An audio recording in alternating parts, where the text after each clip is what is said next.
Welcome to Kenton's videos. Enjoy the video. You start now by cutting power, flip the breaker and unplug the unit.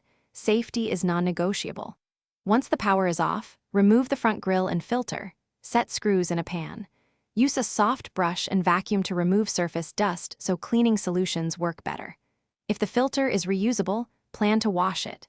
Make sure to lay towels under the unit to protect flooring and keep gloves on when handling cleaning agents to avoid irritation. Now focus on the interior. Soak the reusable filter in warm water with 1/2 teaspoon mild soap per liter, agitate gently and rinse until clear. This restores airflow. While the filter drains, vacuum the condenser coils using a brush attachment. For stubborn grime, apply coil cleaner per product instructions and rinse lightly.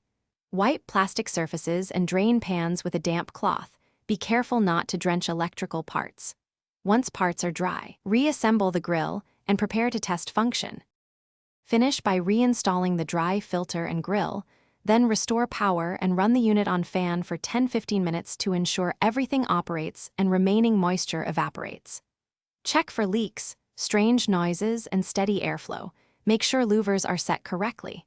If the unit trips the breaker or exhibits weak cooling, turn it off and unplug it. Then inspect for loose wiring or a seized motor. Call a certified technician if you find electrical damage or cannot identify the fault.